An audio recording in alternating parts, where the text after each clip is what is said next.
সামনে গিয়ে সালাম দিলেন, আসসালামু আলাইকা ইয়া আহলাল বাইত, হে বাড়ির মালিক, কেউ কি বাড়ির ভিতরে আসো? ভিতর থেকে আওয়াজ আসলো, হে বেটা নূহ। হ্যাঁ আসি। কে তুমি? নূহ নবী না? বলে হ্যাঁ মা। বলে আমি জানি আমার কাছে তুমি আসবে, মনে হয় বন্যা শুরু হয়ে গেছে, আমাকে নৌকার উপর তোলার জন্য তুমি এসেছো রে বেটা। চলো চলো, এই যে আমি পোটলা টাটলা সবকিছু বেঁধে রেখেছি, কোথায় তোমার নৌকা? সেই নৌকায় আমি উঠবো। সেই সময় নূহ আলাইহিস সালাতু ওয়াস সালাম কাঁদে আর বলে, বুড়ি মা, বন্যা তো হয়েছে, বন্যায় তাম দুনিয়া ভেঙে চুরে চূর্ণ বিচূর্ণ হয়ে গেছে, সব কিছু নাই পৃথিবীর মধ্যে। পাহাড়গুলো ভেঙে চুরে ক্যাত হয়ে পড়ে আছে, বিল্ডিং বালাখানাগুলো সব একাকার হয়ে গেছে। বুড়ি মা, ও বুড়ি মা, তোমার এখন পর্যন্ত বাড়ি ঠিক আছে, তুমি কেমনে ঠিক থাকলে? সেই সময় বুড়িটা বলে, ও নূহ, তুমি আমারে ভুলে যাইতে পারো, কিন্তু আমার আল্লাহ আমারে ভুলে যায় না। আমার ভাইয়েরাম, আল্লাহর উপরে বিশ্বাস স্থাপন করতে হবে, আল্লাহর পরিমাণ আনতে হবে, আল্লাহর নিয়ামতের শুকরিয়া আদায় করতে হবে। আল্লাহ রাব্বুল আলামিন বলেন, ওয়া ইন তাউদ্দু নি'মাতাল্লাহি লা তুহসুহা, তোমরা আমার নিয়ামতের গণনা করে কোনো সময় শেষ করতে পারবে না। জোরে বল সুবহানাল্লাহ। হাযা খালকুল্লাহি ফাআরুনি মাযা খালাকুল্লাযীনা মিন দুনিহি, এই হচ্ছে আল্লাহর সৃষ্টি। আল্লাহর সৃষ্টি বাদ দিয়ে অন্য কে কি সৃষ্টি করেছে দেখাও। জোরে বল আল্লাহু আকবার। আল্লাহ বাদ দিয়ে কেউ কি সৃষ্টি করেছে? আসমান সৃষ্টি করেছেন কে? জমিন কে? পাহাড় পর্বত কে? হায়াত কে? মউত কে? সব কিছু সৃষ্টি করতে কে? আমার ভাইয়েরাম, এই জন্য আসেন আল্লাহ পাকের নিয়ামতের শুকরিয়া আদায় করতে হবে। কোনো সময় অহংকার করা যাবে না, গর্ব করা যাবে না, খর্ব করা যাবে না। টাকার অহংকার, বংশের অহংকার, সম্পদের অহংকার, আর কি ক্ষমতার দাপটের অহংকার চিরকাল থাকে না, ঠিক কিনা? ক্ষমতার অহংকার চিরকাল থাকে না। ওই ক্ষমতা তোমার এক সময় দেখবেন, যে ক্ষমতায় তুমি উঠেছিলে ফুলের মালা পরে, সেই ক্ষমতায় থেকে জনগণ তোমাকে জুতার মালা পরে নামাইতে পারে। এরকম ঠিক কিনা? আসসালামু আলাইকুম ওয়া রাহমাতুল্লাহি ওয়া বারাকাতুহু। আলহামদুলিল্লাহ আলহামদুলিল্লাহ নাহমাদুহু ওয়া নাস্তাঈনুহু ওয়া নাস্তাগফিরুহু ওয়া নাউযু বিল্লাহি মিন শুরুরি আনফুসিনা ওয়া মিন সাইয়্যাতি আ'মালিনা। মান ইয়াহদিহিল্লাহু ফালা মুদিল্লা লাহু ওয়া মান ইউদ্লিলহু ফালা হাদিয়া লাহু। ونشهد أن لا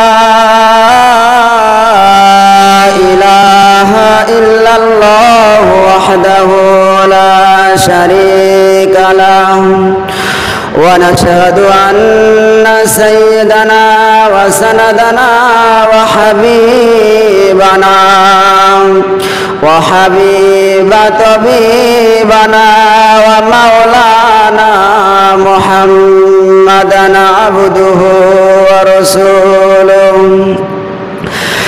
الذي أرسله بالحق بشيرا ونذيرا وداعيا إلى الله بإذنه وسراجا منيرا. فقد قال الله تعالى في كلامه المجيد والفرقانه الحميد. সকলে আমার সাথে জবান ছেড়ে বলুন, আউযু বিল্লাহি মিনাশ শাইতানির রাজিম। বিসমিল্লাহির রহমানির রহিম।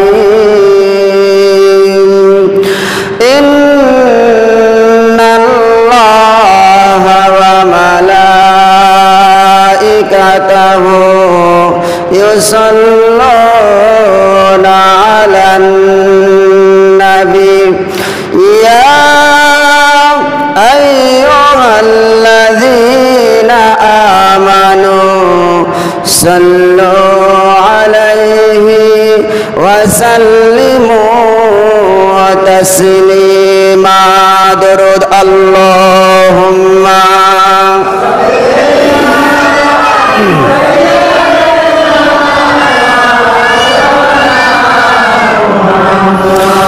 وعلى آل سيدنا شافعنا محبت زور شر بولون اللهم صل على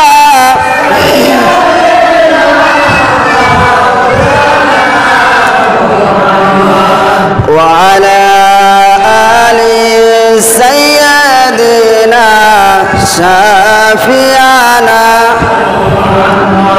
আরবের পরে মক্কা নগর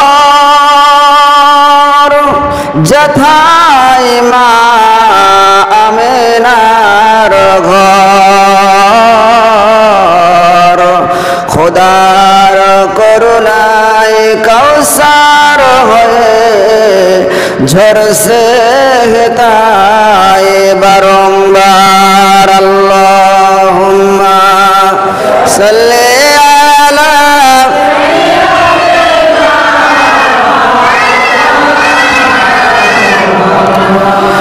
ওয়া আলা আলি সাইয়্যিদিনা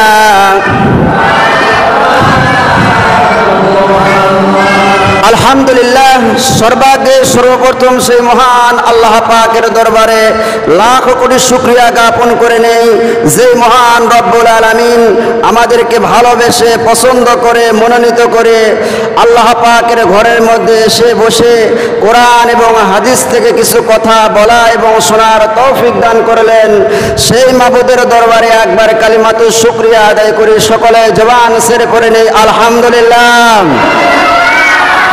লাখ করে দরুদ সালাম বর্ষিত হোক আকা ইমানদার তাজদার মদিনা আহমদ মোহাম্মদ মুস্তাফা যেই নবীকে সৃষ্টি না করলে সমস্ত আসমান জমিন চন্দ্র সূর্য গাছপালা তরলতা বৃক্ষলতা কুল কায়নাতের আল্লাহ পাক কোনো কিছু সৃষ্টি করতেন না সেই বিশ্ব নেতা বিশ্ব মানবের উপরে দরুদ সালাম প্রেরণ করে সকলে অন্তরস্থল থেকে দিল থেকে মন থেকে কলিজায় থেকে পড়ে নেই সাল্লাল্লাহু আলাইহি ওয়াসাল্লাম।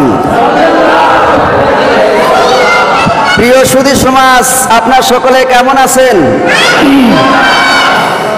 সর্বদাই সবসময় শুকরিয়া আদায় করব কার? আল্লাহ পাকের নিয়ামতের শুকরিয়া আদায় করলে নিয়ামতকে বাড়ায় দেন কে? ভালো রাখার মালিক কে? খারাপ রাখার মালিক কে? সুস্থ রাখার মালিক কে? অসুস্থ রাখার মালিক কে? সম্মান দেওয়ার মালিক কে? বেইজ্জতি করার মালিক কে? বাদশাহ বানানোর মালিক কে? বাদশাহকে ফকির বানানোর মালিক কে? সে আল্লাহ পাকের দরবারে আবারও শুকরিয়া আদায় করে নেই সকলে পড়ে নেই আলহামদুলিল্লাহ। আল্লাহ রাব্বুল আলামিন পবিত্র কোরআনে কারীমের সূরা ইব্রাহিমের 6 নাম্বার থেকে 7 নাম্বার আয়াতের মধ্যে আল্লাহ রাব্বুল আলামিন সুন্দর করে ঘোষণা করেছেন বিসমিল্লাহির রহমানির রহিম লা ইন শাকারতুম লা আযীদান্নাকুম ওয়া লা ইন কাফারতুম ইন্না আযাবি লাশাদীদ। আল্লাহ রাব্বুল আলামিন বলেন বান্দারে যখন তোমরা আমার নিয়ামত পাও নিয়ামত পাওয়ার পরে আমার নিয়ামতের শুকরিয়া আদায় করো লা আযীদান্নাকুম আমি রব্বুল আলামিন অবশ্যই তোমাদের নিয়ামতকে বাড়ায়া দিব। আমাদের মতো অনেক মানুষ আছে সুস্থ মানুষ তারপরেও মসজিদে আসতে পারে নাই নামাজ পড়তে পারে নাই জোরে কোন ঠিক কিনা? অনেকে আবার টিভির সামনে বসে আছে, অনেকে মোবাইল নিয়ে বসে আছে, অনেকে শ্বাসটালে বসে আছে, অনেকে গালগপ্প করিচ্ছে, অনেকে আবার হাসপাতালের বেডের মধ্যে অসুস্থ অবস্থায় শুয়ে আছে। তার জীবনটা এত কষ্ট হয়ে গেছে, তার জীবন, তার জান বাবু কোন সময় যেন বের হয়ে যায়। সেকালে আল্লাহকে বলতেছে, আল্লাহ এই জীবন রাখার চাইতে আল্লাহ তুমি আমাকে দুনিয়ায় থেকে বিদায় নিয়ে নাও। এইরকম মানুষ আছে। সব কিছু থেকে আল্লাহ পাক আমাদেরকে ভালোবেসে পছন্দ করে মনোনীত করে আহাব্বুল বিলাদি ইলাল্লাহি মাসাজিদুহা, সব চাইতে উত্তম জায়গা, সব চাইতে শ্রেষ্ঠ জায়গা আল্লাহর ঘর মসজিদের মধ্যে এসে বসে কোরআন এবং হাদিসের কথা শোনার তৌফিক দান করলেন। সেই মাবুদের দরবারে আবারও কালিমাতুশ শুকরিয়া আদায় করি, পড়ে নেই আলহামদুলিল্লাহ। এটা এমন একটি ঘর, এই ঘরের মধ্যে যদি ওযু অবস্থায় কোনো ব্যক্তি এসে বসেও থাকে, প্রত্যেকটি সেকেন্ডে সেকেন্ডে ফেরেশতারা সেই বান্দার নামে নেকি লিখতেই থাকে। আমার ভাইয়েরাম, পৃথিবীতে এমন কোনো দেশ নাই, এমন কোনো জায়গা নাই, এমন কোনো কান্ট্রি নাই, এমন কোনো স্থান নাই যেই জায়গার মধ্যে বসে থাকলেই সওয়াব হয়। আল্লাহর ঘর মসজিদের মধ্যে এসে যদি আপনি বসেও থাকেন, সেকেন্ডে সেকেন্ডে ফেরেশতারা আমল নামায় নেকি লিখতেই থাকে। কিন্তু দেখা যায় আমাদের মধ্যে হয়তো কিছু মানুষ আছে, মসজিদে আসার পরে ধরপড়ানি সৃষ্টি হয়ে যায়। মসজিদে আসার পরে ভালো লাগে না, তাড়াতাড়ি খেলে যাইতে পারলে ভালো লাগে, আসে তাড়াতাড়ি যায় আগে, এইরকম মুসল্লি আছে না নাই? যে আল্লাহ পাক আপনাকে সময় দিল, যে আল্লাহ পাক আপনাকে সুস্থ রাখলো, সে আল্লাহ পাকের বড় শুকরিয়া হচ্ছে আজান হওয়ার পরেই মসজিদে চলে আসা। জোরে কোন ঠিক কিনা? আল্লাহর নিয়ামতের শুকরিয়া আদায় করবেন, আল্লাহ পাক আপনাকে ভালো রাখবে, সুস্থ রাখবে, আল্লাহ পাক আপনার সময়ের মধ্যে বরকত দান করবে, আল্লাহ পাক আপনার আমলের মধ্যে নূর দান করে দেবে। জোরে বলুন সুবহানাল্লাহ। আপনারা হযরত নূহ আলাইহিস সালাতু ওয়াস সালামের নাম শুনেছেন? 950 বছর পর্যন্ত আল্লাহ পাক তাকে হায়াত দিয়েছিল। 950 বছর পর্যন্ত দ্বীনের দাওয়াত দিয়েছিল, মানুষকে বুঝাইছিল, এক আল্লাহর দাসত্ব আর গোলামি করার দাওয়াত দিয়েছিল। পৃথিবীতে যত নবী এসেছে, কোন নবী বলে নাই আমার গোলামি করো, আমার দাসত্ব করো, আমার বন্দী করো। কোন নবী বলে নাই। সমস্ত নবীরা বলেছেন একক সত্য অধিপতি এক আল্লাহর দাসত্ব আর গোলামির দাওয়াত দিয়েছে। জোরে কোন সুবহানাল্লাহ। আমার আমির সাহেব হুজুর বলেছেন জোহরের নামাজের পূর্বে পরে, ইয়া আইয়ুহান নাস কুলু লা ইলাহা ইল্লাল্লাহু তুফলিহুন, এই কথাটা বলেছেন আল্লাহ রাব্বুল আলামিন। নবী বলেছেন, হে মানুষ সকল, তোমরা এক আল্লাহকে স্বীকার করে নাও, তাহলেই তোমরা কামিয়াবি হবে। জোরে কোন সুবহানাল্লাহ।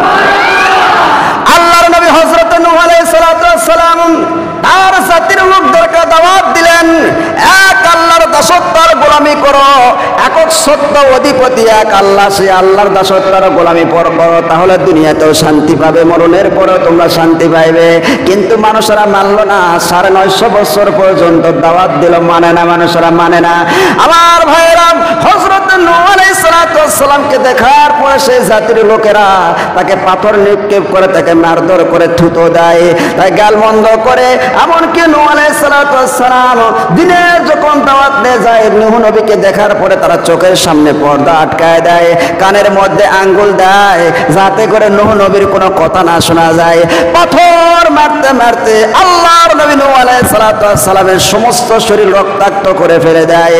সন্ধ্যা যখন হয়ে যায়, আল্লাহর নবী নূহ আলাইহিস সালাতু ওয়াস সালাম পাথরের মধ্যে রক্তাক্ত অবস্থায় বেহুশ হয়ে পড়ে থাকে। জোরে কোন আল্লাহু আকবার। দিনের দাওয়াত দেয়া থেকে এক চুল পিছপা হয় নাই। জাতিকে বুঝাইতেছে, জাতিকে সমঝাইতেছে, ও জাতির লোকেরা, তোমরা আমার বন্ধু, তোমরা আমার শত্রু নয়, তোমরা আমাকে কেন শত্রু মনে করো? জাতির লোকেরা বোঝে না, মারা শুরু করলো। মারতে মারতে রক্তাক্ত অবস্থায় এরকম ভাবে যখন সন্ধ্যা হয়ে যায়, পাথরের নিচে থাকে। রাত্রিবেলা হযরতে জিবরাইল আলাইহিস সালাতু ওয়াস সালাম আসার পর নূহ আলাইহিস সালাতু ওয়াস সালামের শরীর থেকে সমস্ত পাথরগুলো যখন সরে দেয়, দেওয়ার পর নূহ আলাইহিস সালাতু ওয়াস সালামের সমস্ত শরীরে যখন হাত বুলায়া দেয়, আবার আগের মতো আল্লাহ রাব্বুল আলামিন নূহ আলাইহিস সালাতু ওয়াস সালামের শরীরকে ভালো করে দেন।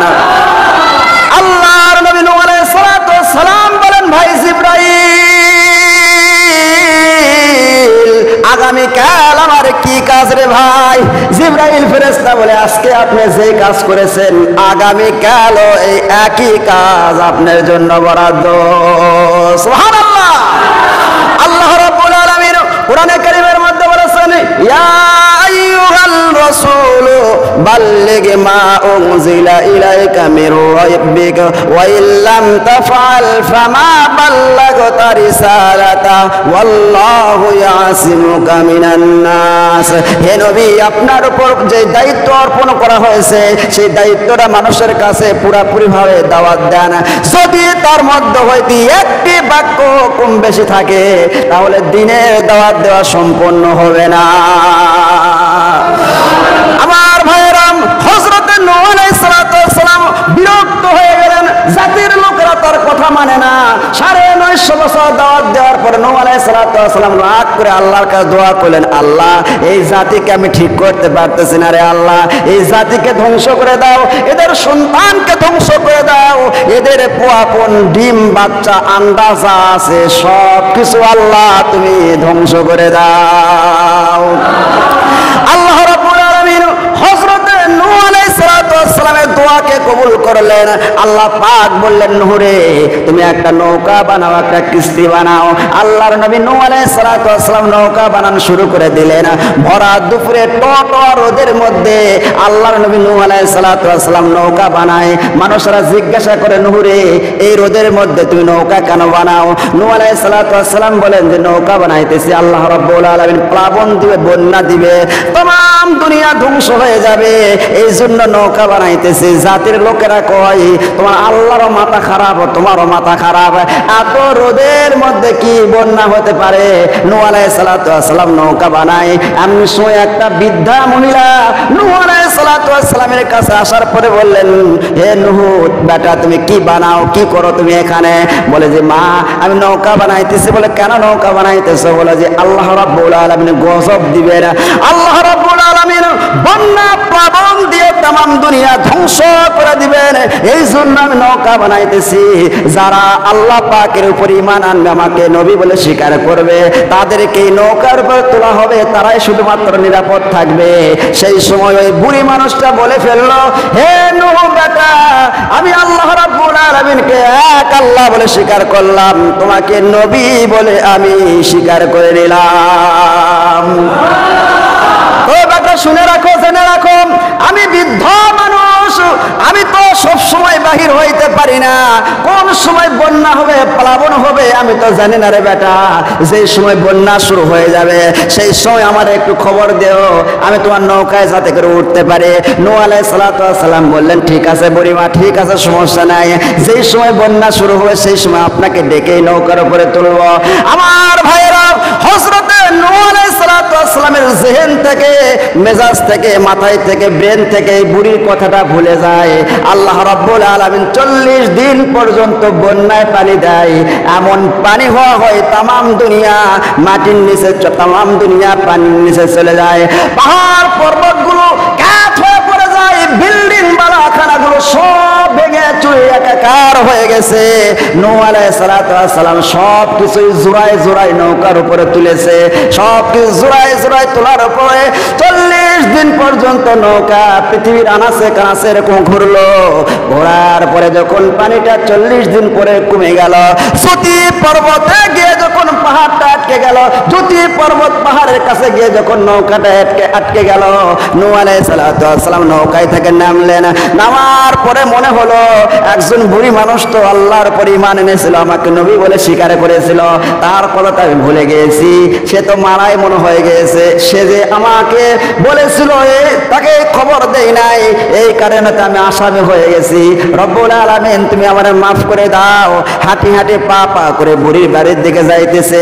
আরে যাওয়ার পর দেখতেছে ছোট্ট একটা ঝুপড়িখানা, तमाम দুনিয়া ভেঙে চুরে চূর্ণ বিচূর্ণ হয়েছে। বুড়ির সেই ছোট্ট ঝুপড়িখানা এখনো মাথা উঁচু করে দাঁড়িয়ে আছে। হযরত নূহ আলাইহিস সালাম দরজার সামনে গিয়ে সালাম দিলেন, আসসালামু আলাইকা ইয়া আহলাল বাইত, হে বাড়ির মালিক, কেউ কি বাড়ির ভিতরে আসো? ভিতর থেকে আওয়াজ আসলো, হে বেটা নুহ, হ্যাঁ আসি, কে তুমি নুহ নবী না? বলে হ্যাঁ মা। বলে আমি জানি আমার কাছে তুমি আসবে, মনে হয় বন্যা শুরু হয়ে গেছে, আমাকে নৌকার উপর তোলার জন্য তুমি এসেছো রে বেটা। চলো চলো, এই যে আমি পোটলা টাটলা সবকিছু বেঁধে রেখেছি, কোথায় তোমার নৌকা? সেই নৌকায় আমি উঠবো। সেই সময় নূহ আলাইহিস সালাম কাঁদে আর বলে বুড়ি মা, বন্যা তো হয়েছে, বন্যায় তাম দুনিয়া ভেঙে চুরে চূর্ণ বিচূর্ণ হয়ে গেছে, সব কিছু নাই পৃথিবীর মধ্যে, পাহাড়গুলো ভেঙে চুরে কাত হয়ে পড়ে আছে, বিল্ডিং বালাখানাগুলো সব একাকার হয়ে গেছে। বুড়ি মা, ও বুড়ি মা, তোমার এখন পর্যন্ত বাড়ি ঠিক আছে, তুমি কেমনে ঠিক থাকলে? সেই সময় বুড়িটা বলে, ও নূহ, তুমি আমারে ভুলে যাইতে পারো, কিন্তু আমার আল্লাহ আমারে ভুলে যায় না। আমার ভাইয়েরাম, আল্লাহর উপরে বিশ্বাস স্থাপন করতে হবে, আল্লাহর পরিমাণ আনতে হবে, আল্লাহর নিয়ামতের শুকরিয়া আদায় করতে হবে। আল্লাহ রাব্বুল আলামিন বলেন, ওয়া ইন তাউদ্দু নি'মাতাল্লাহি লা তুহসুহা, তোমরা আমার নিয়ামতের গণনা করে কোনো সময় শেষ করতে পারবে না। জোরে বল সুবহানাল্লাহ। হাযা খালকুল্লাহি ফাআরুনি মাযা খালাকুল্লাযীনা মিন দুনিহি, এই হচ্ছে আল্লাহর সৃষ্টি। আল্লাহর সৃষ্টি বাদ দিয়ে অন্য কে কি সৃষ্টি করেছে দেখাও। জোরে করে আল্লাহু আকবার। আল্লাহ বাদ দিয়ে কেউ কি সৃষ্টি করেছে? আসমান সৃষ্টি করেছেন কে? জমিন কে? পাহাড় পর্বত কে? হায়াত কে? মউত কে? সব কিছু সৃষ্টি করতে কে? আমার ভাইয়েরাম, এই জন্য আসেন আল্লাহ পাকের নিয়ামতের শুকরিয়া আদায় করতে হবে। কোনো সময় অহংকার করা যাবে না, গর্ব করা যাবে না, গর্ব করা যাবে না। টাকার অহংকার, বংশের অহংকার, সম্পদের অহংকার, আর কি ক্ষমতার দাপটের অহংকার চিরকাল থাকে না, ঠিক না? ক্ষমতার অহংকার চিরকাল থাকে না। ওই ক্ষমতা তোমার এক সময় দেখবেন, যেই ক্ষমতায় তুমি উঠেছিলে ফুলের মালা পরে, সেই ক্ষমতায় থেকে জনগণ তোমাকে জুতার মালা পরে নামাইতে পারে। এটা কোন ঠিক কিনা? অহংকার সাদ্দাত করেছিল। হযরতে হুদ আলাইহিস সালামের যুগে একজন মানুষ ছিল, তার নাম ছিল সাদ্দাত। সাদ্দাতকে গিয়ে হুদ আলাইহিস সালাম বললেন, একক সত্য অধিপতি এক আল্লাহর উপর ঈমান আনো। বলে আল্লাহর উপর ঈমান আনলে কি হবে? বলে আল্লাহর উপর ঈমান আনলে আল্লাহ রাব্বুল আলামিন মৃত্যুর পরে বিশাল বিরাট একটি জান্নাত দান করবেন। বলে জান্নাতের মধ্যে কি আছে? বলে একদম নিম্ন জান্নাত, ছোট জান্নাত যেই মানুষকে দান করা হবে, সেই জান্নাতটাই হচ্ছে এই দুনিয়ার 10 দুনিয়ার সমান হবে। হযরতে হুদ আলাইহিস সালামের কথা শোনার পরে সাদ্দাত বলল, সেই জান্নাতের মধ্যে কি আছে? বলে জান্নাতের মধ্যে আল্লাহ রাব্বুল আলামিন হুরে গিলমান রেখেছেন। জান্নাতের মধ্যে আল্লাহ পাক স্বর্ণের পেয়ালার উপর পেয়ালা এবং সুন্দর সুন্দর ফল ফুলর দিয়ে জান্নাত, সুন্দর একটি জায়গা আল্লাহ রাব্বুল আলামিন বানাইছেন। সাদ্দাত সেই সময় অহংকার করলো, গর্ব করে বলে, তোমার আল্লাহ যে জান্নাত বানাইছে, মরার পরে সেই জান্নাতে যাইতে হবে। আমি সাদ্দাত এই দুনিয়ায় একটা জান্নাত বানায়া দেখাবো। নাউজুবিল্লাহ কোন? আল্লাহ তার অহংকারকে পছন্দ করলেন না। সাদ্দাত বলল, জান্নাতের মধ্যে এরকম স্বর্ণের স্বর্ণের ইটের বাড়ি আছে, আমি স্বর্ণ দিয়ে ইট দিয়ে বাড়ি বানাবো এবং স্বর্ণ দিয়ে পেয়ালা পাত্র বানাবো। জান্নাতের যা কিছু নমুনা হুদ আলাইহিস সালাম বলেছেন, উনি সব কিছু রেডি করলেন। দেশের মধ্যে যেই সমস্ত মেয়েদের এখন পর্যন্ত বিবাহ হয় নাই, সেই সমস্ত রূপসী সুরসী সুরামদের অধিকারিণী পূর্ণিমার চাঁদের মতো সুরাম সুডল সেই সমস্ত তম্ভী মেয়েদেরকে জোগাড় করলেন, ওদেরকে বেহেশতের হুর বানাইছে। নাউজুবিল্লাহ কোন? আর জোরে কোন নাউজুবিল্লাহ।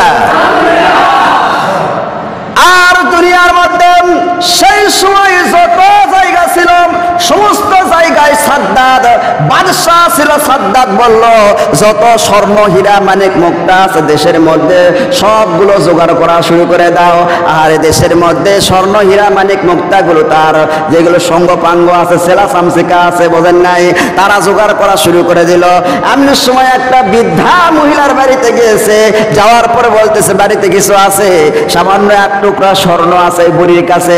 বুড়ি বলতেছে, আমার কাছে সামান্য একটু স্বর্ণ আছে, এই স্বর্ণ তোমরা নিয়ে যাও না, আমি একটা বিধবা মানুষ, আমার একটা নাতনি আছে, তারে আমি বিবাহ দিব, এই স্বর্ণটা দিয়ে তাকে আমি বিবাহ দিব। এই জুলুম তোমরা আমার উপর করো না। আল্লাহ রাব্বুল আলামিন জুলুম পছন্দ করে না। আর জুলম জুলমাতুন ইয়াউমাল কিয়ামা, যারা জুলুম করবে কিয়ামতের দিন তারা অন্ধ হয়ে উঠবে, গাঢ় অন্ধকার হবে। আমার ভাইয়েরাম, এবার যখন ওই বুড়ি মানুষটা এই কথা বললাম, সাদ্দাত বাহিনী কোনো কথাই শুনল না। বুড়ির কাছ থেকে টেনে হেসড়ে যখন ওই স্বর্ণের টুকরাটা নিয়ে যাচ্ছিল, সেই সময় বুড়ি মাটিতে পড়ে তলপায়া দুই হাত তুলে আল্লাহর দরবারে দোয়া করতেছিল, বলতেছিল, রব্বুল আলামিন, দুনিয়ার কোন বাদশার কাছে আমি বিচার দিব না, দুনিয়ার কোন রাজার বাদশার কাছে বিচার দিব না, দুনিয়ার কোন উকিল হাকিম জাজ ব্যারিস্টারের দরবারে আমি যাব না, আমি বিচার দিলাম তোমার দরবারে। জোরে কোন সুবহানাল্লাহ। জুলুম করে আমার কাছ থেকে স্বর্ণগুলা নিয়ে গেল। আল্লাহ এই সাদ্দাত যেন জান্নাত দেখার ভাগ্য হয় না। মাজলুমের দোয়া কিন্তু কবুল হয়। আমার ভাইরা, তিনজন মানুষ যখন দোয়া করে, দোয়া করতে দেরি হয়, আল্লাহর আসমানে যাইতে দেরি হয় না, আর কবুল হইতে দেরি হয় না। একটা হচ্ছে আব্বা আম্মা, আর একটা হচ্ছে মুসাফির, আর একটা হচ্ছে মাজলুম, যার উপরে নির্যাতন করা হয়েছে, জুলুম করা হয়েছে। এই মাজলুম মানুষ যখন দোয়া করে, আমার আল্লাহ সেই দোয়া সঙ্গে সঙ্গে কবুল করে নেন। জোরে কোন সুবহানাল্লাহ। মাজলুম এত আলিমকে তোমরা জেলের মধ্যে বন্ধ করে অন্ধকার কুঠিরের মধ্যে রেখেছিলে, কত মানুষকে, নিরীহ মানুষকে ফাঁসি দিয়েছিলে, কত নিরীহ মানুষকে জেলের কুঠিরের মধ্যে হত্যা করেছিলে, কত মানুষকে নির্যাতন করেছিলে, তাদের চোখের পানি আমার আল্লাহ কবুল করেছে। কত ছাত্র বুকের রক্ত দিয়ে বাংলার রক্ত বাংলার রাজগুলো, বাংলার রাস্তাগুলো রক্তাক্ত হয়েছে, তাদের রক্তের বিনিময় আল্লাহ পাক বাংলাদেশকে আবার স্বাধীন করে দিয়েছে। জোরে কোন আল্লাহু আকবার। আমার ভাইরা, জুলুমকে আল্লাহ পাক পছন্দ করে না। সাদ্দাত বাহিনী জুলুম করলো, আল্লাহ রাব্বুল আলামিনের কাছে বুড়ি দোয়া করলো, রব্বুল আলামিন, তোমার দরবারে আমি দোয়া করি, আল্লাহ এই সাদ্দাদের যেন জান্নাত দেখার ভাগ্য হয় না। আরে 22 বছর ধরে 23,000 শ্রমিক দিয়ে জান্নাতকে বানাইলো, আজকে জান্নাত দেখার পালা পড়ছে, আজকে জান্নাত দেখতে যাবে। আরে সময় যখন চলে আসবে, সেই সময় চলে আসবে, ইদা জাআ আজালুহুম ফালা ইস্তাখিরুনা সাআতান ওয়ালা ইস্তাকদিমুন, সময় চলে আসলে 1 সেকেন্ড আগেও কারো মৃত্যু হবে না, 1 সেকেন্ড পরেও কারো মৃত্যু হবে না। জোরে কোন ঠিক না? সময় হয়েছে, আর সময় নাই, মাত্র 45 মিনিট সময়। এর মধ্যে গাট্টি গুট্টি বাঁধে কোন জায়গায় পালাবে, তাড়াতাড়ি পালাও, না হলে জীবন শেষ। জোরে কোন ঠিক কিনা? মাত্র 45 মিনিট সময় দেওয়া হয়েছিল। আমার ভাইরা, আলিম ওলামার উপর নির্যাতন নিপীড়ন করা হয়েছে, আল্লাহ পাক দোয়া কবুল করেছে, চোখের পানি কবুল করেছে। এই জন্য পালানোর সময় ইন্দুরের গর্ত খুঁজে পায় নাই, ভালো হচ্ছে মামার বাড়ি দিল্লিতে পালাইতে হয়েছে। পৃথিবীর কোন জায়গায় জায়গা দেয় নাই, এই জালিমকে কোন জায়গায় জায়গা দিবে না। যারা বলেন ঠিক কিনা? আমার ভাইরাম, সাদ্দাত জান্নাত বানাইছে, জান্নাতে যাইবে। এখন জান্নাতে যাওয়ার সময় দেখতেছে একটা বৃদ্ধ মানুষ রাস্তার মধ্যে দাঁড়িয়ে আছে, বুড়া মানুষ, ফকির মানুষ। সাদ্দাতকে দেখার পরে সালাম দিল, আসসালামু আলাইকুম ওয়া রাহমাতুল্লাহ। ওয়া আলাইকুম আসসালাম। কোনো কথা বললেন না, চলে গেলেন।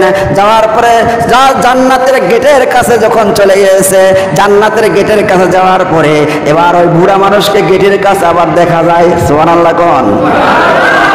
মাইলকে মাইল অনেক দূরে দেখে আসলাম এই বুড়াকে। এই বুড়া আবার জান্নাতের গেটের সামনে কেমনে আসলো? আজকে জান্নাতকে আমি উদ্বোধন করবো, এই বুড়া কোথায় থেকে আসলো? এবার বুড়া আবার সালাম দিলেন, আসসালামু আলাইকুম। ওয়ালাইকুম আসসালাম। কে তুমি? বলে আপনার সাথে আমার একটা জরুরি কথা আছে। বলে আজকে কোনো জরুরি কথা নাই, আজকে আমি জান্নাতকে উদ্বোধন করবো। আজকে আমার মনের খুশির দিন, আনন্দের দিন। আল্লাহ পাক মরণের পরে যে জান্নাত বানাইবে সেই জান্নাত আমার হয়ে গেছে, আজকে সেই জান্নাত আমি দেখতে যাব। সেই সময় লোকটা বলতেছে, খুব জরুরি কথা আপনাকে বলতেই হবে, আসেন একটু। যখন ঘোড়া থেকে নামতে চাই না, ঘোড়ার কাছে গিয়ে কানের কাছে গিয়ে বলতেছে, আমারে আপনি চিনতে পারেন নাই, আমি হলাম মালাকুল মউত আজরাইল। মালাকুল মউত আজরাইল তোর বেটা নিতে আসছি।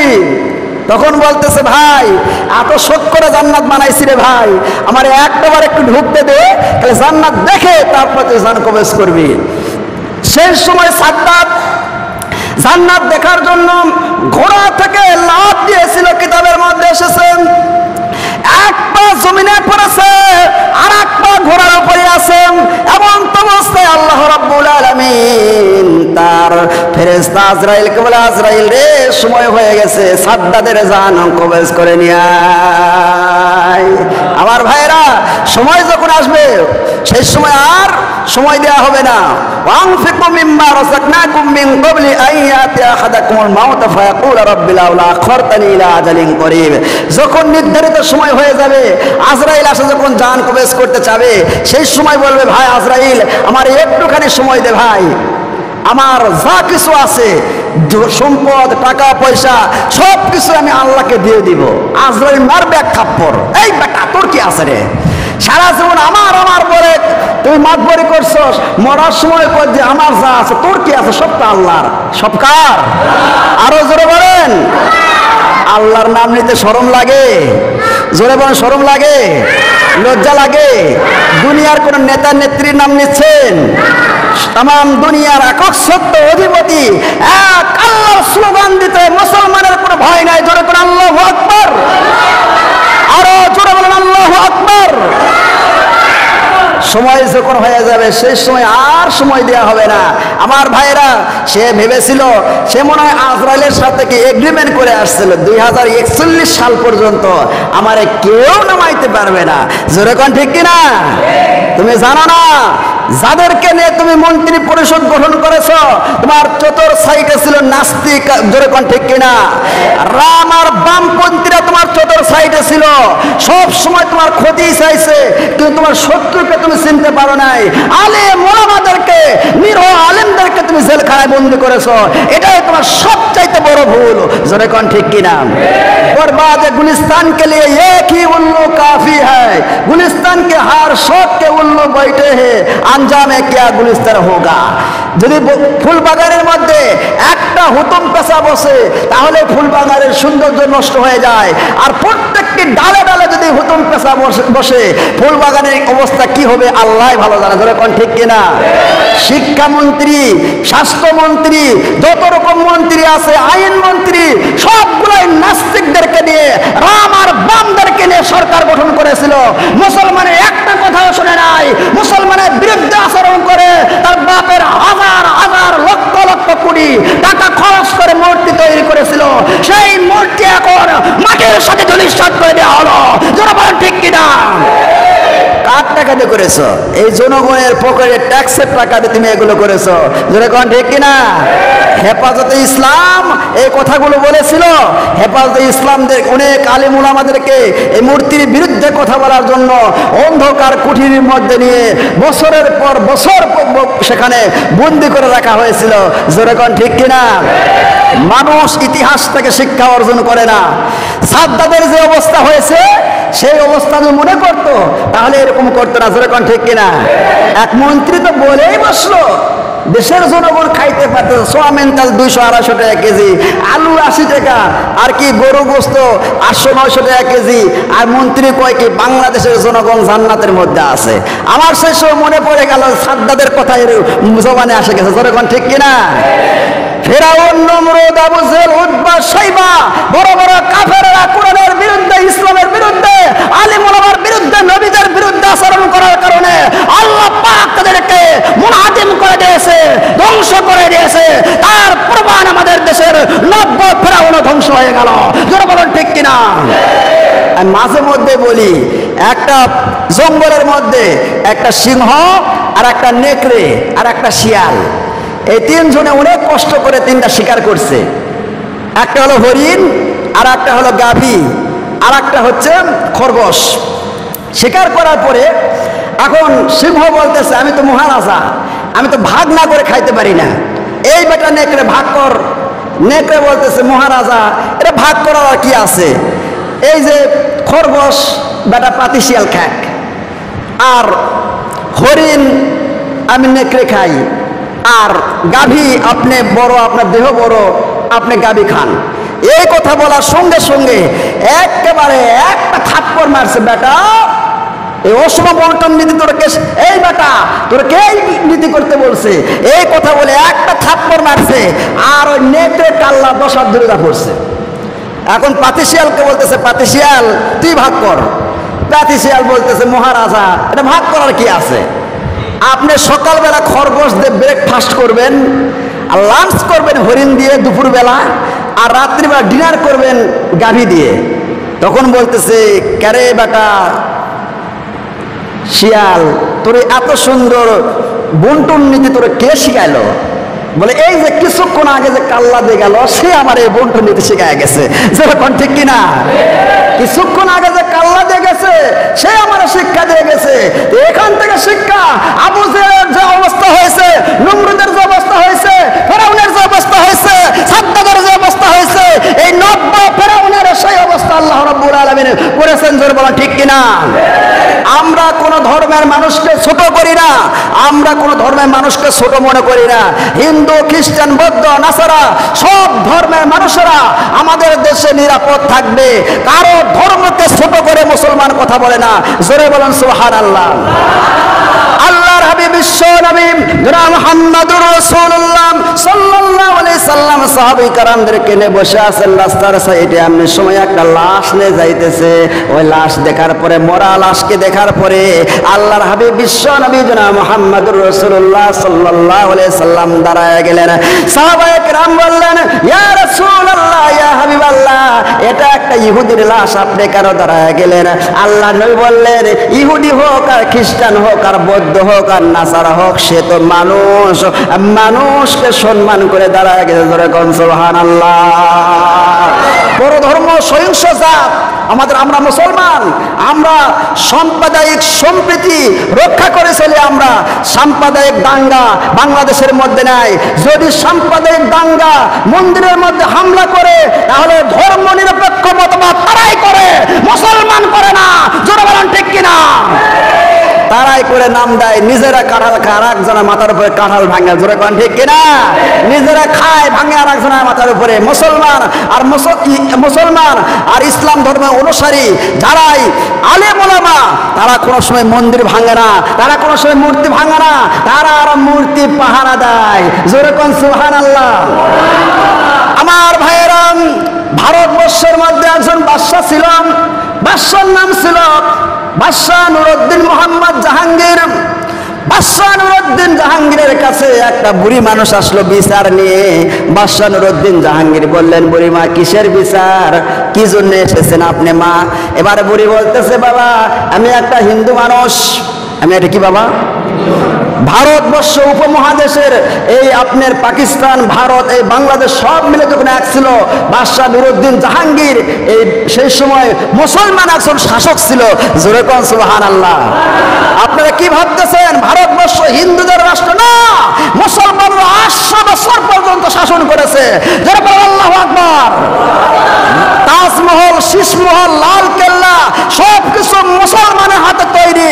ভারতের মধ্যে যা কিছু আছে দেখার মতো দৃশ্য, সব কিছু মুসলমানের হাত দিয়ে গঠিত হয়েছে। জোরে বলেন আল্লাহু আকবার।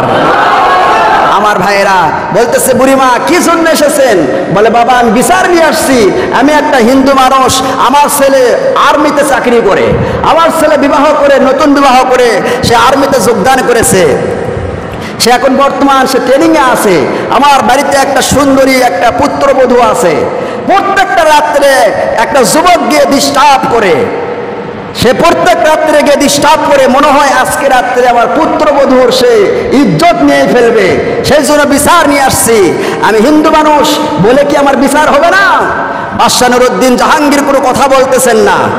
বলে বাদশাহ নুরউদ্দিন জাহাঙ্গীর দীপ্ত কণ্ঠে বুড়ি বলতেছে, তোমাকে হতে আমি দেখছি, যদি এই বিচার তুমি না করো, তুমি যে পরকালকে বিশ্বাস করো, যে আল্লাহকে বিশ্বাস করো, সে আল্লাহর দরবারে কিয়ামতের দিন তোমার বিরুদ্ধে আমি মামলা দায়ের করব। বাদশাহ নুরউদ্দিন জাহাঙ্গীর তাও কোনো কথা বলতেছে না। বুড়ি এবার চলে গেলেন। আমার ভাইয়েরাম, রাত যখন গভীর হয়েছে, গভীর রাত্রে নুরউদ্দিন মোহাম্মদ জাহাঙ্গীর চলে গেলেন ওই বুড়ির বাড়িতে। যাওয়ার পরে দেখলেন বুড়িটাকে বাহিরে রশি দিয়ে একটা খুঁটির সাথে বেঁধে রেখেছে, আর একটা ঘোড়া সেখানে আছে, সেই ঘোড়ার উপরে একটা প্রহরী দাঁড়িয়ে আছে। তরবারি দিয়ে প্রহরীকে আঘাত করলেন, কল্লা দ্বিগুণ্ঠিত হয়ে গেল। বাদশাহ নুরউদ্দিন মোহাম্মদ জাহাঙ্গীর ওই ঘোড়ার পরে দাঁড়ায়া ওল টপকায়া ভিতরে চলে গেলেন। যাওয়ার পরে দেখতেছে আরে ওই বুড়িটা বাঁধা আছে আর টিম টিম করে আলো জ্বলতেছে। বুড়ির রশিগুলো খুলে দিল। বুড়িকে খুলে দেওয়ার পরে বুড়িকে বলল, বুড়ি মা এই বাতিটা তুমি নিভায়া দাও। বাতি নিভায়া দেওয়া হলো। ঘরের ভিতরে প্রবেশ করার পরে দেখতেছে আওয়াজ হইতেছে, বাঁচাও বাঁচাও বলে আওয়াজ হইতেছে, মহিলা কণ্ঠের আওয়াজ হইতেছে। ঘরের ভিতর প্রবেশ করে ওই দুর্বৃত্তর মাথার চুলটা এক হাত দিয়ে ধরে তরবারি দিয়ে আঘাত করে মাথাটা দ্বিখণ্ডিত করে ফেললেন। করার পরে বললেন, বুড়িমা এবার বাতি জ্বালাও। বাতি জ্বালানো হলো। বাদশাহ নুরউদ্দিন জাহাঙ্গীর আলহামদুলিল্লাহ বলে মাথাটা হাত থেকে ছেড়ে দিলেন। বললেন, বুড়িমা আমারে এক গ্লাস পানি দাও। বুড়ি এবার এক গ্লাস পানি দিল। ঢক ঢক করে এক গ্লাস পানি পান করলেন। আর বললেন, বুড়িমা আগামীকাল আপনি রাজ দরবারে যাবেন, বৌমাকেও নিয়ে যাবেন, আপনাদের সাথে আমার কথা আছে। পরের দিনে বুড়ি মানুষটা বৌমাকে নিয়ে যখন রাজ দরবারে চলে গেলাম, বাদশাহ নুরউদ্দিন জাহাঙ্গীর বললেন, বুড়িমা যেই সময় তুমি আমাকে বিচার দিয়েছো, বিচার দেওয়ার পরে বলেছো পরকালে আল্লাহর দরবারে তুমি আমার নাম মামলা দায়ের করবে রে বুড়িমা। এই কথা শোনার সঙ্গে সঙ্গে তারপর থেকে ওই আল্লাহর কসম করে বলি, তোমার বাড়িতে গিয়ে যে পানি খেয়েছি তার আগে আমি এক ফোঁটা পানিও পান করি নাই। ভয় ছিল যে আমি ন্যায় বিচার করতে পারবো কিনা, কারণ আমার রাজ দরবারের আমার ওই সিংহাসনের সাইডে এরকম অকাম বদকাম করবে, এটা কার সাহস হলো? আমার যুবক ছেলে আছে, আমার মনে হচ্ছিল যে আমার ক্ষমতার ব্যাপার দেখে আমার ছেলে হয়তো এরকম অকাম করতে পারে, আমি ন্যায় বিচার করতে পারবো কিনা। এই জন্য আমি তারপর থেকে এক ফোঁটা পানিও পান করি নাই। আমি ওয়াদা করেছিলাম এই বুড়ি মানুষটার যদি ন্যায় বিচার আমি না করতে পারি, কিয়ামতের দিন আমি আসামি হয়ে যাব আল্লাহ।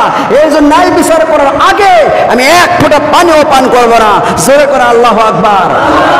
বাদশাহ মোহাম্মদ নুরউদ্দিন জাহাঙ্গীর মাথা থেকে মুকুটটা খুলে বুড়ির কাছে ফেলে দিলেন। দেওয়ার পর বললেন, বুড়িমা এই মুঘল সাম্রাজ্যের এই মাথার মুকুটের চাইতে তোমার বৌমার সতীত্ব ইজ্জতের দাম আমাদের মুসলমানের কাছে অনেক বেশি। জোরে করে আল্লাহু আকবার। সাম্প্রদায়িক সম্প্রীতি রক্ষা করে মুসলমান, যদি মুসলমান না রক্ষা করত একটা হিন্দুর টিকি খুঁজে পাওয়া যাইতো না। জোরে কোন ঠিক কিনা? আমরা এখন ইন্টারনেট ইউটিউব ফেসবুকের মধ্যে দেখতেছি, আরে মাদ্রাসার ছাত্র তারা মন্দির পাহারা দিচ্ছে। সুবহানাল্লাহ কোন, আরো জোরে কোন। আলিম ওলামারা মন্দির পাহারা দিচ্ছে। অনেক দলের মুসলমান যারা তারা মন্দির, তারপরে আপনার দুর্গা এবং অনেক মূর্তিগুলো মুসলমানরা পাহারা দিচ্ছে। তাহলে বোঝা গেল এতদিন যে মুসলমানের নাম দিয়েছে তারা দোষ করে মুসলমানের উপরে দোষ চাপায় দিয়েছে। যেরকম ঠিক কিনা? আল্লাহ যা করে ভালোর জন্যই করে। জোরে কোন, আল্লাহ যা করে। একটা উজির ছিল, উজির সব সময় খালি কথায় কথা বলতো, ইসমে ভি খায়ের হাই, ইসমে ভি, সব কথাই বলতো ইসমে ভি খায়ের হাই, মানে এর মধ্যে বরকত আছে, এরাই ভালো। বুঝেন নাই? বাদশাহ আর উজির দুইজনে গিয়েছে শিকার করতে জঙ্গলের মধ্যে। এবার বাদশাহ একটা পাথরের সাথে বাড়ি খায়া পড়ে গিয়ে তার পাটা কেটে গিয়েছে, আঙ্গুলটা কাটা পড়ে গেছে। সেই সময় ওই উজির বলতেছে ইসমে ভি খায়ের হাই। বাদশাহ রাগ উঠে গেছে, বেটা আমার একটা আঙ্গুল পড়ে গেল, আমি শিকার করতে আসছে নিজেই শিকার হয়ে গেলাম, 5 আঙ্গুলের জায়গায় 4 আঙ্গুল হয়ে গেল, আর তুই বলিস বেটা ইসমে ভি খায়ের হাই। রাগ উঠে গেছে। একটা কুয়ার কাছে গিয়ে বলতেছে দেখতে পানি আছে নাকি, যখন তাকাইছে বুঝছেন উজিরকে ধাক্কা দিয়ে ফেলে দিছে, নিচে পড়ছে যখন কয় ইসমে ভি খায়ের হাই, নিচে পড়ে কি কয় ইসমে ভি খায়ের হাই। বাদশাহ কয় তুই খায়েরলে তুই বস থাক, আমি চলে গেলাম। যাইতেছে এখন বাদশাহ তো রাস্তা চিনে না, জঙ্গলের মধ্যে গেছে রাস্তা ভুলে নিজের দেশের এরিয়া বাদ দিয়ে আর একটা বর্ডারের মধ্যে ঢুকে গেছে। সেই বর্ডারের মানুষেরা, সেই বড় সৈনিকেরা তাকে ধরছে। ধরার পরে তাকে জিজ্ঞাসা করছে বেটা কই থেকে আইসস? বাদশাহ কয় যে আমি বাদশাহ, ওই দেশের বাদশাহ। আর যেই পুলিশ ধরছে সেই পুলিশ আবার কানে শোনে না। কি শোনে না? কানে শোনে না। সে ভাবছে বেটা এরা দুর্বৃত্ত, দেশের মধ্যে অশান্তি সৃষ্টি করার জন্য আসছে, ধরে নিয়ে গেছে। আর এটা নিয়ম হলো, ওই দেশের নিয়ম হলো যদি বাহির দেশের কোনো মানুষ পাসপোর্ট ভিসা ছাড়া ঢোকে তাকে মনে করা হবে সে অশান্তি সৃষ্টি করার জন্য এসেছে, সে একটা গুপ্তচর, তাকে কি করে দেওয়া হয়? ফাঁসি দেওয়া হয়। তাকে নিয়ে গেছে রাজার দরবারে, মুখে কষ্টে লাগায় নিয়ে গেছে। নিয়ে যখন ফাঁসি দিবে, ফাঁসি দেওয়ার সময় অ্যাডভোকেট সবাই আসে চেক করতেছে। চেক করার সময় দেখতেছে পায়ের একটা আঙ্গুল কাটা। আর ওই দেশের নিয়ম হলো যে আঙ্গুল, হাত হোক, পা হোক, চোখ হোক, যে কোনো একটা জিনিস যদি কাটা হয় তাহলে তার ফাঁসি হয় না, তাই খুঁতা মনে করা হয়। কি মনে করা হয়? মানে ওই কুরবানির গরু যেরকম বুঝেন না, কোনো কিছু কাটা থাকলে হয় না, বলে খুঁতার। এবং অ্যাডভোকেট চেক করতে করে দেখে যে পায়ের একটা আঙ্গুল কাটা, স্যার ফাঁসি হবে না।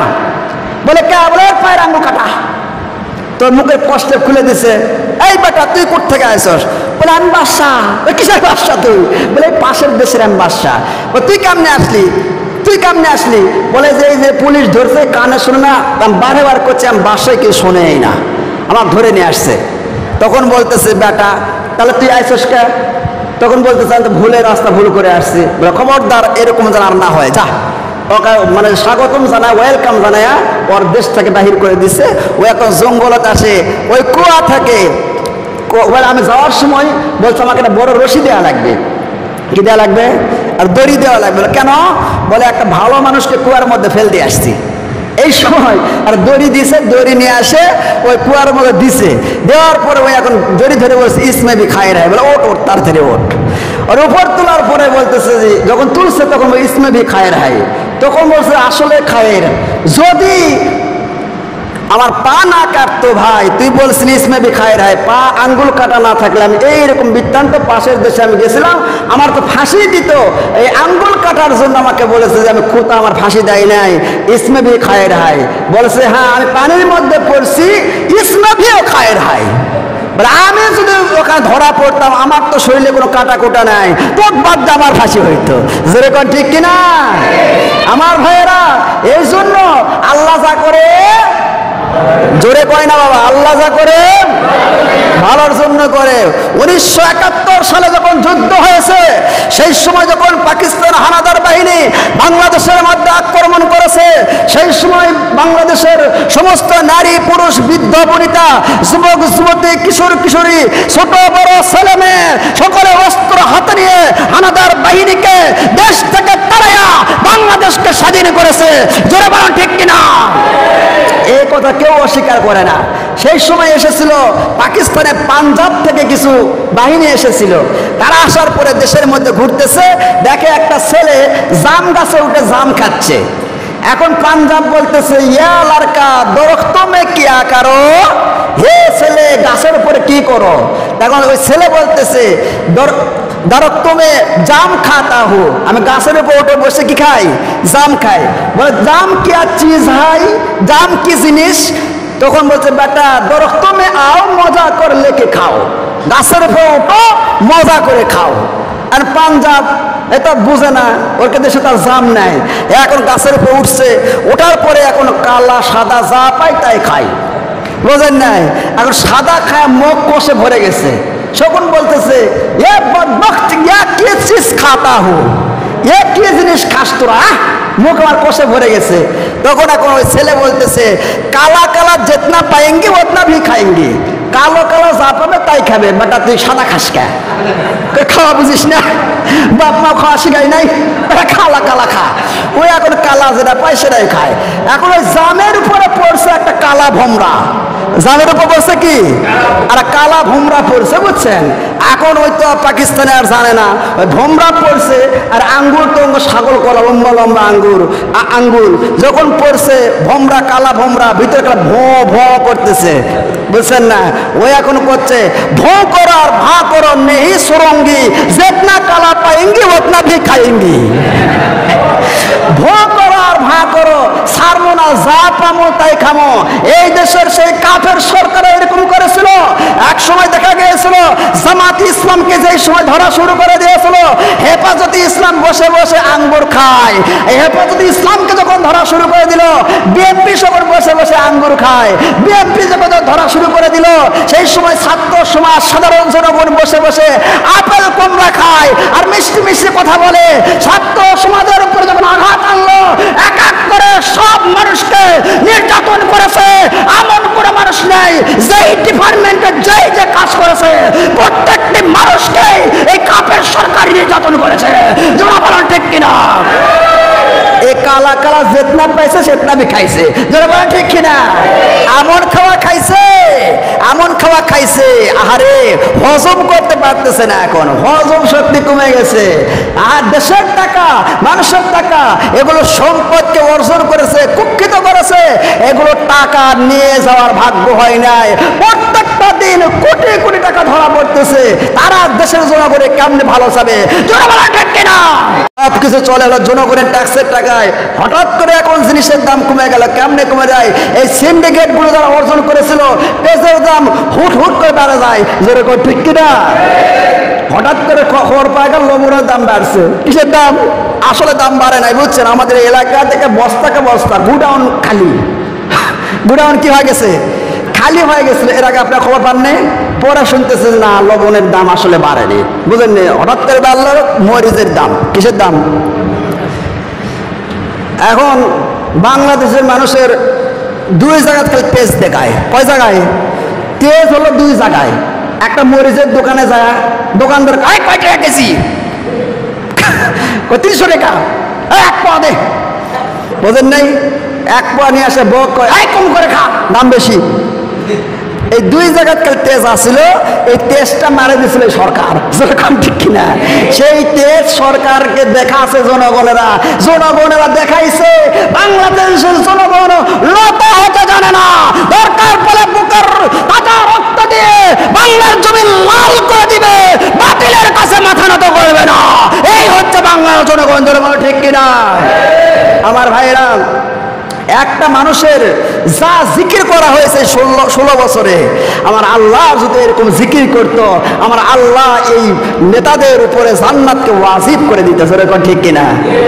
একটা মানুষের জিকির করেছে, একটা মানুষকে প্রতিষ্ঠিত করতে গিয়ে সব জায়গায় জায়গায় জায়গায় ফটো ছবি, জায়গায় জায়গায় মূর্তি বানাইছিল। একটাই খালি বাস ছিল মসজিদ। এই মসজিদের মধ্যে কারো ছবিটা ঢোকেনি। এ বাদ দিয়ে আমার মনে হয় না কোনো জায়গা আছে, প্রতিষ্ঠান আছে যেই জায়গায় ছবি ছিল না, মূর্তি ছিল না। জোরে কোন ঠিক কিনা? ভয় পাচ্ছেন নাকি? জোরে কোন।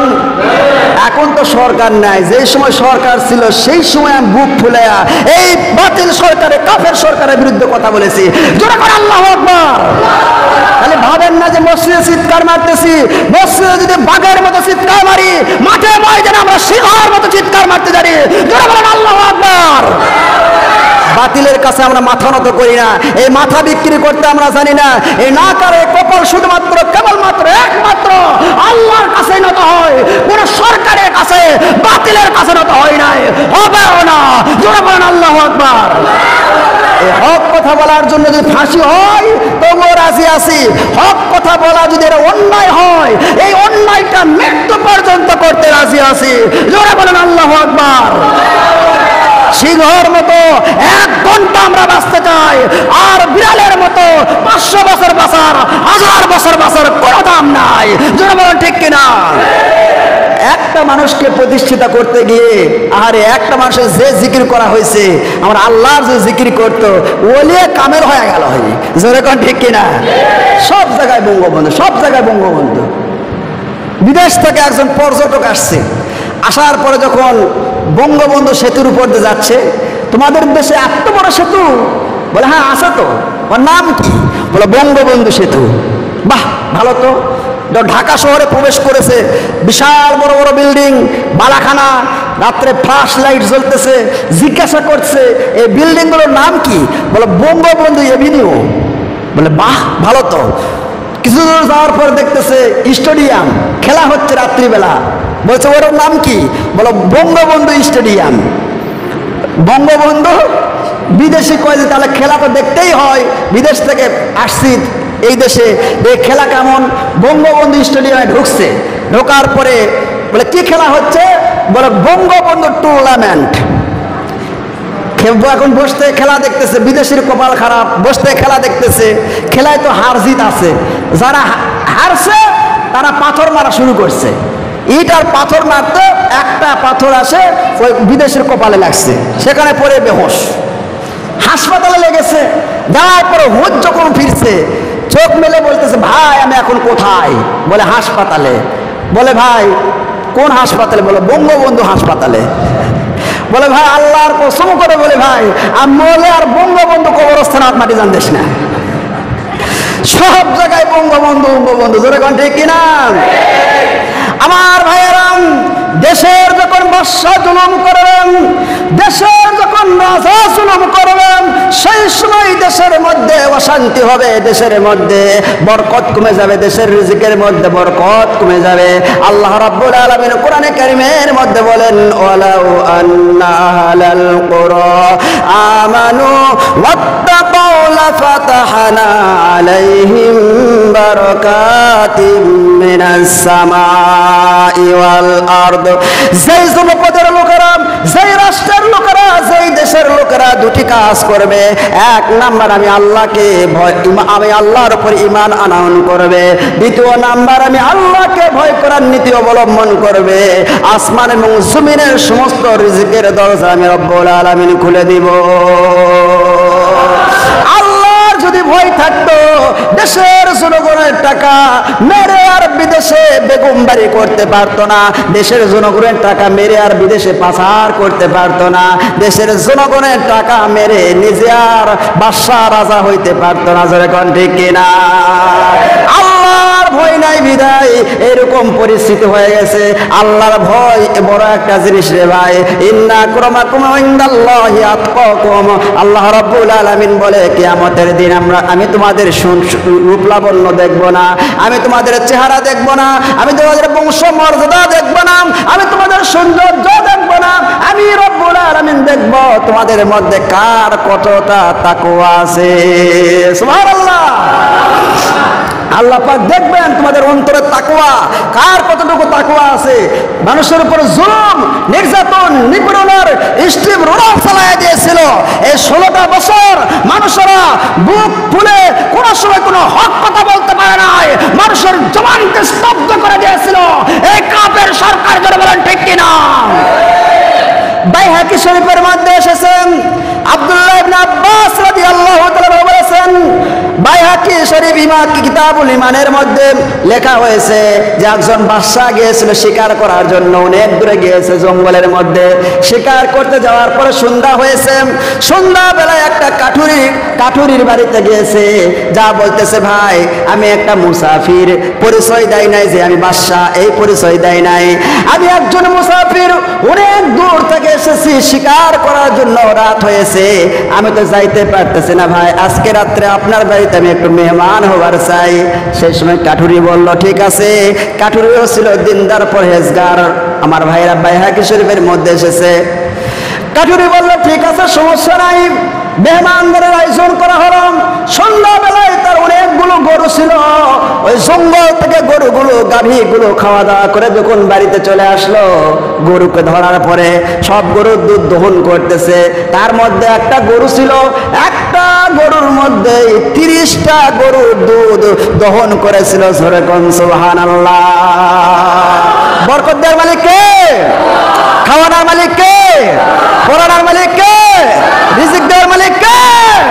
সব কিছু করার মালিক কে? আমার ভাইয়েরা বাদশা হয়ে যায়। একটা গরুর মধ্যে 30টা গরুর দুধ রয়েছে, এত বরকতের গরু, এরকম গরু তো আমি রাজা আমার দরবারে নাই। এই গরুটা যদি আমার দরবারে থাকতো, যে কোনো পলিসি করে এই গরুটাকে নিতে হবে। বোঝেন নাই কথা? এখন সারা রাত চিন্তা করতেছে কেমনে নেওয়া যায়। আজকে তার বাড়িতে মেহমান হয়েছি, আগামীকাল যদি তার গরু নিয়ে যায় এটা কেমন দেখা যায়। আজকে নেব না। চলে গেলেন বাদশা। 7 দিন পর আবার আসলেন ওই জঙ্গলে শিকার করতে। আসার পরে সে পলিসি করেছিল গরু নেওয়ার। আসার পরে তার নিয়ত কিন্তু খারাপ, জুলুম করার নিয়ত করেছে বাদশা। আরে সন্ধ্যাবেলায় আবার গিয়েছে সেই বাড়িতে। যাওয়ার পরে বলতেছে ভাই, ওই মানুষকে দেখার পরে ওই কাঠুরি চিনতে পারছে। কাঠুরি বলতে দোস্ত আসছো, আসো আসো। বলে আজকেও আমি আপনার বাড়িতে মেহমান হব, রাত্রিবেলা মেহমান হব। ঠিক আছে, সমস্যা নাই। সন্ধ্যা যখন হয়ে গেল, সেই সময় সবগুলো গরু গাভীগুলো জঙ্গল থেকে খাবার খাওয়া ঘাস খাওয়া যখন বাড়িতে ফিরলো, সব গাভীর এরকম দুধ দহন করতেছে। ওই যে গাভী ছিল, যে একটা গাভীর মধ্যে 30টা গাভীর দুধ ছিল, সেই গাভীর দুধ দহন করতেছে। আজকে মাত্র 1 কেজি দুধ হয়েছে, আর দুধ হয় নাই। বাদশা বলতেছে ভাইজান, এটা সেই গরু নাম, যেই গরু আমি দেখেছিলাম এর আগের বার, যে গরুর মধ্যে 30 কেজির মধ্যে দুধ ছিল, আজকে এত দুধ কম কেন হলো? তখন বলতেছে এই 1 সপ্তাহ হলো এই গরু আর দুধ দিচ্ছে না, মাত্র 1 কেজি করে দুধ হচ্ছে, অনেক কষ্ট করে। বলে কারণটা কি তুমি কি জানো? বলে আমার বিশ্বাস এই দেশের বাদশা উনি হয়তোবা জুলুম করা শুরু করেছে। কি শুরু করেছে? জুলুম করা শুরু করেছে। এই জন্য আল্লাহ পাক বরকত কমায় দিয়েছে। বাদশা তার পরিচয় দেওয়া পারছে না, আমি বাদশা, তোর গরু লিয়ার নিয়ত করছো না, জুলুম করার নিয়ত করছি, এই কথা তার বলতে পারতেছে না। বাদশা চলে রাত্রিবেলা তাহাজ্জুদ নামাজ পড়ে চোখের পানি ছেড়ে কাঁদলেন, আর রব্বুল আলামিনকে বলেন আল্লাহ আমি তো জুলুম করি নাই, শুধুমাত্র নিয়ত করেছি। ভালো করে খেয়াল করেন, জুলুম করে নাই, শুধুমাত্র নিয়ত করেছে, আল্লাহ বরকত কমায় দিছে। রাত্রিবেলা চোখের পানি ছেড়ে কাঁদি আর বলে আল্লাহ, আয় আল্লাহ তাআলা আমি আর জুলুম করব না, আল্লাহ এই কাঠুরি আর আমি আর গরু নিব না, রব্বুল আলামিন তুমি আমার ক্ষমা করে দাও, মাফ করে দাও। পরের দিন চলে গেলেন বাদশা তার বাড়িতে। যাওয়ার পরে 1 সপ্তাহ পর আবার আসছে ওই বাড়িতে। আসার পরে বলতে দোস্ত আমি তোমার বাড়িতে আজকে মেহমান হবার চাই। বলে কোনো আপত্তি নাই। মেহমান হয়েছেন। সন্ধ্যাবেলায় সব গরু যখন ফিরে আসছে, তার মধ্যে ওই গরুটাও ছিল, আজকে দুধ দহন করতেছে। সেই সময় দেখতেছে আরে ওই যে গরু, ওই যে গরুটা, সেই গরুটা 1 সপ্তাহ দুধ দিয়েছিল মাত্র 1 কেজি করে, ওই গরুর মধ্যে আজকে আবার 30 কেজি দুধ পাওয়া যায়। বাদশা বলতেছে ভাই কি খবর? এই গরুর দুধ আর 30 কেজি কেমনে হলো? সেই সময় বলতেছে ওই মানুষটা কাঠুরি বলতেছে মনে হয় আমার বাদশা, আমার এই দেশের বাদশা মনে হয় জুলুম করা বাদ দিয়েছে, এই জন্য আল্লাহ রাব্বুল আলামিন আবার বরকতের দরজা খুলে দিয়েছে। আমার ভাইরা, দেশের জনগণেরা কষ্টের মধ্যে থাকেন, নিত্য প্রয়োজনীয় জিনিসের দাম বেশি হয়ে গেছে, মানুষের পিঠ দেয়ালে সব ঠেকে গেছে, আর তারা ফুরফুরে মেজাজে ঠান্ডা এসি ঘরের মধ্যে থাকে, আর বড় বড় গলায় ভাষণ দেয় আর বলে দেশের জনগণেরা জান্নাতের মধ্যে আছে। জোরে কর নাউজুবিল্লাহ। জুলুম করে দেশে শান্তি হবে কেমনে? হযরত ওমর রাদিয়াল্লাহু তাআলার আমলে, হযরত ওমর রাদিয়াল্লাহু তাআলার জামানায় ইসলামদের রাষ্ট্র কায়েম হয়ে গেছে। ইসলাম দেশের সময় রাষ্ট্র কায়েম হয়ে যাবে, দেশে চোর থাকবে না, ডাকাত থাকবে না, জিনাকার থাকবে না, খুন খারাপি থাকবে না, হিংসা বিদ্বেষ কিনা জোর জুলুম অত্যাচার নির্যাতন নিপীড়ন কিছু থাকবে না। মানুষেরা ঘরের দরজা খুলে রেখে ঘুম পারবে, 1 টাকাও চুরি হবে না। জোরে বলেন আল্লাহু আকবার। আল্লাহ রাসূল বলেছেন ও সাহাবীরা, ইসলাম যখন রাষ্ট্র কায়েম হয়ে যাবে সেই সময় হাজারে মাউত থেকে নিয়ে সানা পর্যন্ত, সানা থেকে হাজারে মাউত পর্যন্ত একটা রূপসী সুরসী তুম্বি তার রূপের পর্সা নিয়ে রাত্রিবেলা একাকিনী যাবে, একটা মানুষও তার দিকে খারাপ নজরে তাকানোর সাহস পাবে না। সুবহানাল্লাহ। ইসলামের রাষ্ট্র কায়েম হয়ে গেছে। ইসলামের রাষ্ট্র হলে কেমন দেখেন, আল্লাহর হাবিব বিশ্বনবী জনাব মুহাম্মদুর রাসূলুল্লাহ সাল্লাল্লাহু আলাইহি সাল্লাম মক্কার জীবনে মানুষকে শুধুমাত্র দাওয়াত দিয়েছিল, অনুরোধ করেছিল, অনুরোধ দিয়ে কাজ হয় নাই। যখন হিজরত করে মদিনায় গেল, রাষ্ট্রপ্রধান হয়েছে বিশ্বনবী। এখন কোনো অনুরোধ নাই, এখন আদেশ শুরু হয়ে গেছে। জোরে করে আল্লাহু আকবার, আরো জোরে করে আল্লাহু আকবার। ইসলাম কোরআন দিয়ে যখন রাষ্ট্র কায়েম হয়ে যাবে, সেই সময় হাতে পায়ে দেওয়া হবে না। ভাই আসেন নামাজ পড়েন, হাতে পায়ে দেওয়া হবে না। কোরআন দিয়ে যখন রাষ্ট্র হয়ে যাবে, আল্লাহ পাক বলেন তারা 4টি দফা কায়েম করবে। সুবহানাল্লাহ কোন আল্লাযীনা ইম্মাক্কান্নাহুম ফিল আরদি আকামুস সালাতা ওয়া আতাউয যাকাতা ওয়া আমারু বিল মারুফি ওয়া নাহাউ আনিল মুনকার। 1 নাম্বার তারা নামাজ কায়েম করবে। সুবহানাল্লাহ। রাষ্ট্রপ্রধান যদি নামাজ কায়েম করে, ইউটিউব, ইন্টারনেট, ফেসবুক থেকে শুরু করে টিভি, ভিসিআর সব জায়গায় যদি রাষ্ট্রপ্রধান সংসদ ভবন থেকে বলে যায়, বালেক পুরুষ যত ছেলে আছে, ছেলে মেয়ে সবাইকে নামাজ পড়তে হবে, পুরুষদেরকে জামাতের সাথে মসজিদে নামাজ পড়তে হবে, এক ওয়াক্ত নামাজ না পড়লে তাদেরকে 1 ফিতরা পরিমাণ টাকা জরিমানা দেওয়া লাগবে, একটাও বেনামাজি থাকতো না। জোরে কোন ঠিক কিনা? একটাও থাকতো না, সব সাইজ হয়ে গেল। মানে 1 ওয়াক্ত পড়বো না, 1 ফিতরা 100 টাকা জরিমানা, 5 ওয়াক্ত পড়বি না 500 টাকা, 2 দিন না পড়লে জেলখানায় থাকা লাগবে 24 ঘন্টা। বুঝেন নাই? সেই সময় দেখতেন মানুষ এমন সোজা হইতো, শেষ রাত্রে মজ্জিমা পুটে আর আল্লাহু আকবার আজান দেয়া লাগতো না। ওই রাত 3টার সময় বউ উঠে ডাকতো, ও শনিমদ্দির বাপ ওঠো ওঠো, বলে কে নামাজ যাবেন না, যাও টাকা দেওয়া লাগবে, জরিমানা জরিমানা দিবেন না জেলত যাবেন। হয় রে, জেলে তো জামা জরিমানাও দেবো না। আসে মসজিদে উঠে, হুজুর হুজুর ওঠেন, বলে কেন আজান দিবেন না? রাত তো 3টা বাজে, হোক আগে উঠে আর জিকির করে বসে চলেন, জিকির করে চলেন। বোঝেন নাই? রাষ্ট্র থেকে যখন এই কায়েম হয়ে যাবে, নামাজ রাষ্ট্র থেকে কায়েম হয়ে যাবে, সেই সময় গিয়ে রাষ্ট্রপ্রধান বাইতুল মুকাররমে জাতীয় মসজিদে রাষ্ট্রপ্রধান জামাত করে নামাজ পড়াবে। ওসি, ডিসি, এসপি, উকিল, হাকিম, জাজ, ব্যারিস্টার, মন্ত্রী, মিনিস্টার প্রত্যেকের দপ্তরে, প্রত্যেকের অফিসে জামাত করে নিজে ইমামতি করে ইমাম হয়ে নামাজ পড়াবে। যারা বলেন আল্লাহু আকবার। ওসি যদি নিজে ইমাম হয়ে নামাজ পড়ায়, ওই ওসি ঘুষ খাবে? জোরে কোন? রাষ্ট্রপ্রধান সরকার যদি ইমাম হতে হয় নামাজ পড়ায়, ইমাম হয়ে নামাজ পড়ায়, ওই রাষ্ট্রপ্রধান কি সুদ খাবে? ঘুষ খাবে? সুদ ভিত্তিক রাষ্ট্র করবে, তখন যাকাত ভিত্তিক রাষ্ট্র হয়ে যাবে। দেশের মধ্যে কোনো গরিব লোক থাকবে না, গরিব খুঁজে পাওয়া যাবে না। ওমর ইবনে আব্দুল আজিজের জামানায় একজন মানুষ 3 দিন পর্যন্ত টাকার বস্তা নিয়ে ঘুরছে আর বসে জাকাত লাগবে কার, জাকাত লাগবে কার, জাকাত খাওয়ার লোক খুঁজে পাওয়া যায় নাই। যারা বলেন সুবহানাল্লাহ।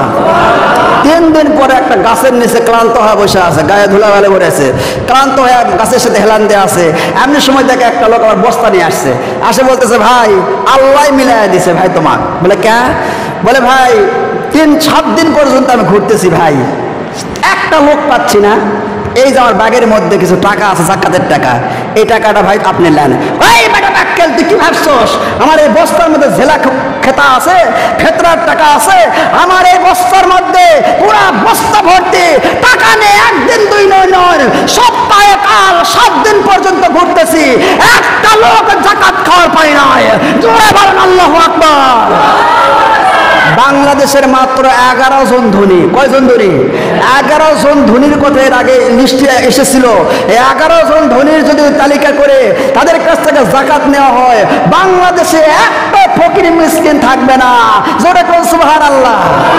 মাত্র 11 জন, আরগুলো তো বাদই আছে। বুঝেন নাই? হযরত ওমর রাদিয়াল্লাহু তাআলা আনহু খলিফাতুল মুসলিমিন, আল্লাহর নবী যখন রাষ্ট্রপ্রধান হয়ে গেলেন, আহারে সেই সময় কি বললেন? অর্ডার করে দিলেন, হুকুম করে দিলেন, যারা বিধবা আছো সেই বিধবাদের দায়িত্ব বিশ্ব নেবে আমার ঘাড়ের উপরে। যারা ঋণ করে মারা গেছো সেই ঋণের বোঝা আমি নবীর ঘাড়ের উপরে। জোরে বলেন সুবহানাল্লাহ। এতিমদের দায়িত্ব নিলেন, এবং যারা ঋণের মধ্যে আছে ঋণের দায়িত্ব নিলেন, বিধবার দায়িত্ব নিলেন। বিধবাদের বাড়িতে গিয়ে গিয়ে বললেন, তোমাদের কার কি লাগবে? কারো কি বাজার লাগবে কিনা? কার বাজার লাগবে? কার বাজার লাগবে? দেশের মধ্যে চোর নাই, ডাকাত নাই, সন্ত্রাস নাই, সব মানুষ আল্লাহর ওলির পরিণত হয়ে গেছে। হযরত ওমর রাদিয়াল্লাহু তাআলা অর্ধ পৃথিবীর খলিফা, সেই সময় এরকম ইসলামী রাষ্ট্র কায়েম হয়ে গেছে। দেশের মধ্যে কোনো চোর নাই, ডাকাত নাই, বদমাইশ নাই, খুন খারাপি কোনো কিছুই নাই।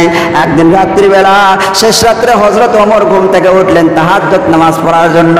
ঘুম থেকে ওঠার পরে ঘরের বাহিরে বারান্দায় দেখলেন 12 টুকরা ছোট্ট একটা শিশুর লাশ দেখা যাচ্ছে। 12 টুকরা শিশুর লাশ। কয় টুকরা বাবা?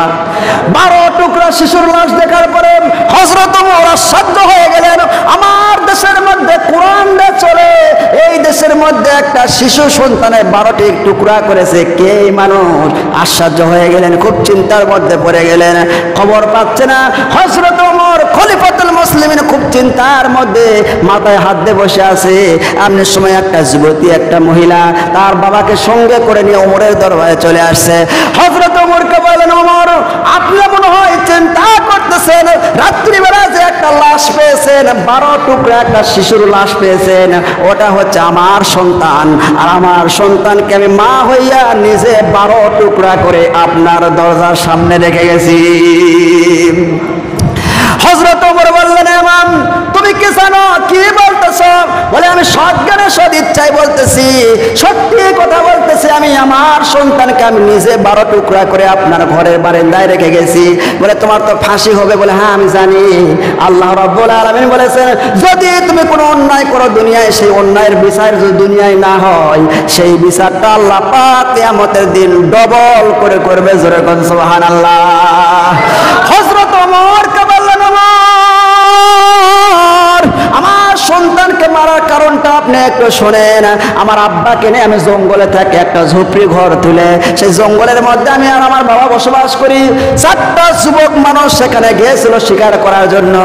তারা আমি গোসল করে কেবল এসেছি, তারা আমার রূপ লাবণ্য সৌন্দর্য দেখে তারা পাগল হয়ে যায়। আমাকে জোর জবরদস্তি করে আমার বাবাকে বেঁধে রেখে আমার সম্ভ্রম নষ্ট করে আমার সাথে তারা অপকর্ম করে। অপকর্ম করার পরে এই সন্তানটা আমার পেটের মধ্যে আসে। এই সন্তানের বাবা তো একজন নয়, এই সন্তানের বাবা হলো 4 জন। আর আমাকে কোরআনের একটি আয়াত বারে বারে তারা করতেছিল, উতুল্লিম বাদা যালিকা জারিম। যারা যারা সন্তান হবে তারাই আল্লাহ রাসূল আলিম ওলামা ইসলাম কোরআনের বিরুদ্ধে আচরণ করবে। ঠিক কিনা? আমি চিন্তা করলাম আমার এই সন্তান তো জারজ সন্তান, আমার সন্তানের কোনো দোষ নাই, কিন্তু সন্তান তো জারজ হয়েছে। এই সন্তান যখন আস্তে আস্তে বড় হয়ে যাবে, আমি বৃদ্ধ হয়ে যাব, আর কোরআনের আয়াত অনুযায়ী এই সন্তান তো ইসলামের বিরুদ্ধে আচরণ করবে। আমি বুড়া মানুষ, সেই সময় দেখবো তাকায়া তাকায়া, এটা সহ্য হয় নাই। এই জন্য আমি মা হইয়া নিজের সন্তানকে আগে হত্যা করে ফেলেছি। এর বিচার যা হয় আমার করার কিছু নাই। এটাই মুসলমানেরা ভালো করে খেয়াল রাখেন, শুনে রাখেন।